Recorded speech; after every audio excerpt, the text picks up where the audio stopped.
It's 1989 in Australia, and it's a massive year in Australia. Now, some people, though, Cameron, they say 1989 was a game changer on planet Earth, and this podcast focuses on what each year meant to Australians and the events that happened in Australia. Yeah. But we can't ignore the fact that 1989 was a huge year globally as well. Some say it changed history.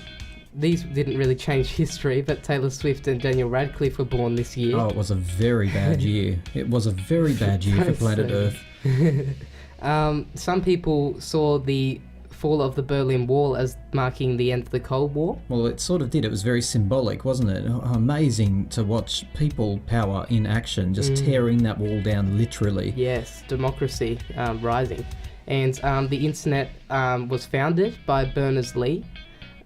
So that was a huge platform that obviously expanded from there. The Simpsons debuted.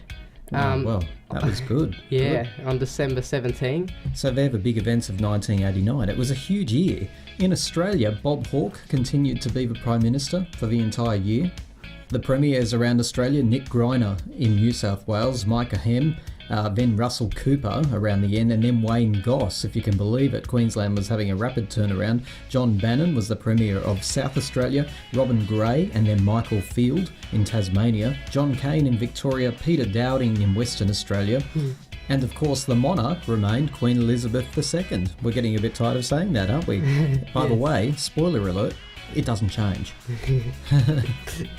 So coming into effect on the very first day in 1989 in Australia was HECS.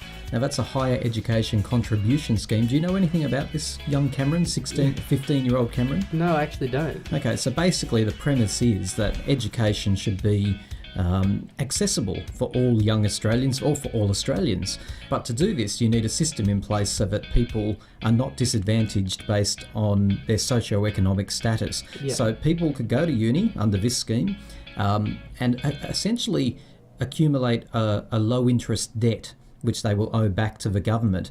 There are some principles which underpin this, and one of them is that you don't have to start paying it back until you're earning a certain amount of money in the workforce. And you have, in theory, a low interest associated with it. Otherwise, you'll have a whole generation of people who use HECS just owing the state ridiculous amounts of money and never been able to get ahead. So this is the way of equalising and flattening out education in Australia, but essentially a fantastic system which is going to allow you in a few years' time to go to uni and be able to afford it, because your parents, I can tell you right now, can't afford to send you without the help of the HECS scheme. So that came into effect on January 1, 1989. It was actually under the Higher Education Funding Act of 88, but came into effect on the first day. Wow. Also in January, though, Colin Winchester, he was the Assistant Australian Federal Police Commissioner, so one of the most senior police officers in the whole of Australia, and he was actually shot dead in the driveway of his Canberra home by a sniper who was later identified as David Harold Eastman. Wow, that's terrible. It was around 9:15 in the evening. He was actually shot twice in the head by this sniper by a gun fitted with a silencer as he parked his police vehicle in the driveway of his house in Deakin in Canberra. David Eastman was convicted of Winchester's murder on the 11th of November 1995 after a 4-year surveillance investigation. Winchester is Australia's most senior police officer to have been murdered. Shifting focus to the Northern Territory, Cameron, on the 13th of August, there was a shocking accident up there. So 13 passengers plummeted to their death just outside Alice Springs on the 13th of August 1989. The tragic incident occurred after one hot air balloon almost grazed the top of another. This tore a hole in the top of the balloon as it struck, and it left its top in tatters. Basically, one over the other, so one came over the other, and its basket actually hit the balloon of the other, and it was just disaster from there. Both of the balloons were carrying tourists across the beautiful landscape, and that's when things went wrong, and people on the one that was above that actually caused the damage reported just watching it plummet to the earth and how traumatizing that was. Oh, what a shock. What a shock. A terrible, terrible, terrible accident. In 1992, I know that the pilot of the upper balloon, his name was Michael Sandby, he was found guilty and sentenced to 2 years jail with an 8-month non-parole period after an 8-man, 4-woman jury found him guilty of committing a dangerous act. Wow. He was found not guilty, however, on 13 charges of manslaughter. Really? But we should also note that his conviction was subsequently overturned on appeal, but in yet another twist to this story, Sandby was imprisoned for 5 years for fraud connected to a separate business endeavour in the district of Gympie, Queensland in 2014. Wasn't a good time for him. Some quick information about 1989 in Australia. Yes, so a few mentions. The infamous Newcastle earthquake, which lasted for 10 seconds at 10:28 a.m. It was and still is the largest and most catastrophic earthquake in Australia's history, causing at least $1.5 billion in damages. Like, that's an incredible number. What I find extraordinary is that Newcastle, for those who don't know, is about 2 hours north of Sydney, and yet in Sydney, it was felt, and as far north as Coffs Harbour and places like that, which is fairly astonishing. Getting sort of 3/4 of the way up to the Queensland border, they felt it as well. I was in Sydney, a personal recollection. I was in a house, a Federation-style house, and it rattled like you wouldn't believe. The windows, the blinds, everything, and it wasn't just a few seconds. How many seconds did you say it lasted? 10 seconds precisely. Yeah, which is a long time when you're in the middle of that. And especially being an Australian, I don't think many Aussies actually know what it feels like to be in an earthquake. We don't get tremors too often. It's quite scary to think that sort of thing can happen here, like that on that scale. What else was happening in 1989? Sydney experienced its wettest period ever recorded, 94 days of pretty much just rain. That was January through to May. Isn't that amazing? Yeah. 94 days. 94 days. Straight, and that's the longest ever recorded. Well, I lived there. I can't remember that. I'm not denying it happened. I'm just really surprised I can't remember it. Yeah, like, I assume some of the days were just like a little bit of rainfall, but certainly not much sun, I guess, stuff like that. I love a sunburnt country, a land of sweeping plains, of ragged mountain ranges, of droughts and flooding rains. Thanks, Dorothy McKellar. Australian shares plunged by up to 8% in the wake of the Black Friday market crash. The Communist Party of Australia disbanded that year. There is severe flooding in Central Australia, the worst since early Australian settlement, flooding all over the place. Incredible. The opposite of El Nino must have been happening. Yes. The Down Under Hostel fire was a lethal fire on the 17th of September 1989. It happened shortly before 5 a.m. in a backpackers hostel, which was on Darlinghurst Road in King's Cross in Sydney. King's Cross is a very popular destination where international backpackers visit Australia. They often stay there. The fire was the 5th most deadly disaster in Australia. 6 young tourists died in the fire that started in the lobby of the hostel. Arson was suspected. The fire quickly swept up through a stairwell, and all fatalities caused by carbon monoxide poisoning or smoke inhalation in the room on the top floor. At least 60 people were rescued, 16 of whom were injured. The victims were British, Canadian, New Zealanders, Danish, Austrian and Swedish. Gregory Allen Brown, who had a history of mental illness and drug and alcohol abuse, confessed to setting this fire, and some 500 more. He was sentenced to 18 years for manslaughter.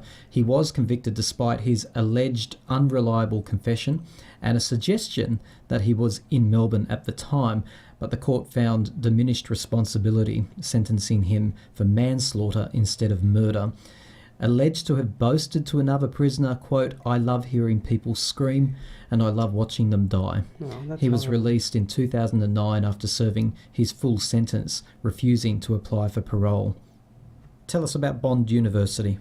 Yeah, the Bond University, not James Bond, just Bond, commenced lectures and courses on the 16th of May on the Gold Coast with an initial 280 undergraduates. This number exceeded administration expectations, and the uni's vice-chancellor called it a remarkable achievement. It still exists and is thriving today, listed as one of Australia's top 20 universities. Very good.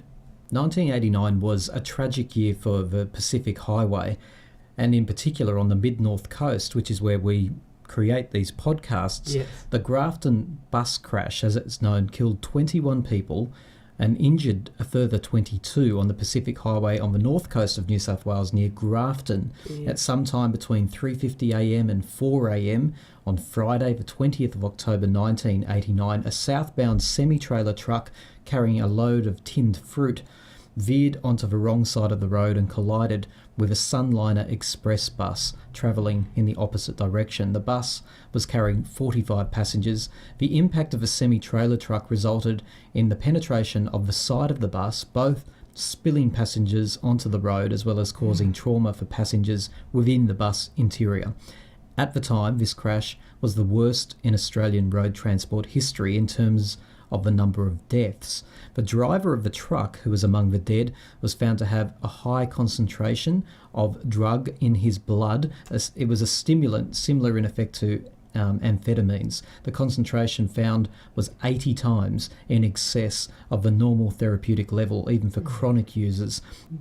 Now, extraordinarily, and perhaps not coincidentally, because this patch of road is said to have been notorious anyway, so we can't call it a coincidence, possibly accidents waiting to happen, but only a couple of months later, on the 22nd of December 1989, the Kempsey bus crash occurred, when two full Denning Landseer tourist coaches, each travelling 100 kilometres an hour, collided head-on the Pacific Highway at Clybucca Flat, 12 kilometres north of Kempsey. It remains the worst road accident in Australia. 35 people died, including both drivers. Another 41 were injured. Now, the impact snapped seats from their anchor bolts. Seats and passengers were thrown forward in the vehicles with a terrific amount of force, which also trapped people and their luggage against the fronts of the buses.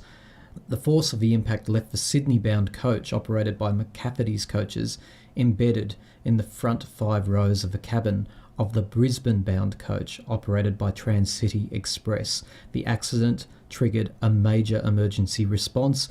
Now, as you can imagine, with two major tragedies right on top of each other, there was a major response. A coroner recommended research into coach seats, seat anchorages, seat belts. Better emergency exits for coaches were also recommended, as rescuers were hindered in their initial efforts to enter the wreckage by the positioning of the exits.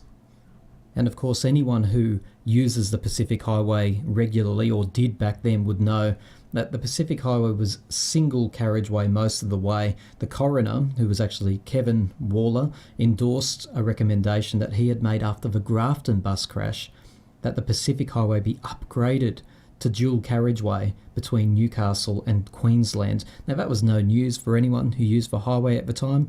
They've been promising this for 20, 30 years, but the New South Wales government and the Commonwealth government committed to carrying out the required work. With an initial promised completion date of 2006, the target never came close to being met. We live here on the Pacific Highway.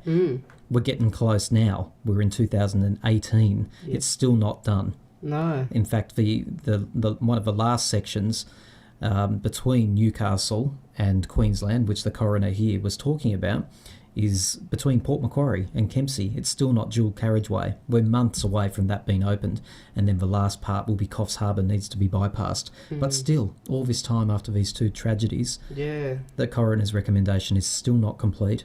It's not good, is it? Really needs to be updated. In Australian television in 1989, Young Talentine was going to come back. Aha! I don't think too many people were excited, to be honest. Yeah, no. Like, we all loved it. It was a lot of nostalgia, but too soon. It only just gone away. It was going to come back, but guess what? What? It was cancelled before the new series even went to air. A lot of people relieved.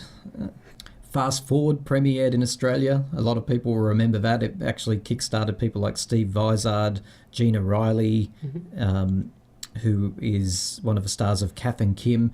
All of the people that we know and love now as comedians started, well, not all of them, on either Fast Forward or the Comedy Company back then. Acropolis Now was another television show which debuted in 1989. And in the world of Australian cinema, we had a movie called Sweetie. Kylie Minogue starred in The Delinquents.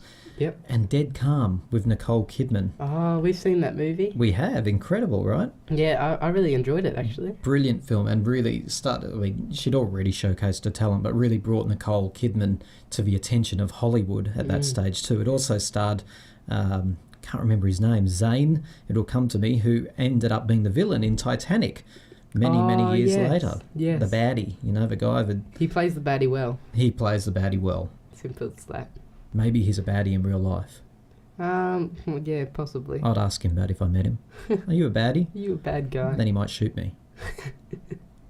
Not necessarily Australian music, but what was happening in Australia in the world of music was Madonna released the Like a Prayer album. What a game changer that was in her career and really in the world, in the world of music. It was the number one selling album of 1989. Now, you know of some other 1989 pieces of music as well. Yeah, Paula Abdul released Straight Up. Some other songs in 1989, Roxette, The Look, I'm Gotta Be, 500 Miles. Eternal Flame was the fourth highest selling single in Australia in 1989. And If I Could Turn Back Time by Cher was up there in the top 5 too. Who could forget? Well, you probably could because you weren't born. When she straddled the cannon of the Navy ship, of the American Navy ship. Oh, yes, I heard about that. Go on YouTube it if you want to be disturbed. Just make sure that you haven't eaten prior to watching it. I don't think so. Oh, also Janet Jackson, Rhythm Nation album came out. It did, and Michael later complained, "Hey, I didn't mind, she stole my army routine." Oh, God. I know, he did. He was always he was a credit monger. And that was 1989 in Australia. But before we go, we'd just like to pay tribute to our sick friend, Francis. Yeah, Francis is sick and he couldn't attend our podcast today, so let's shout out to him. A shout out to Francis. Sympathy for him.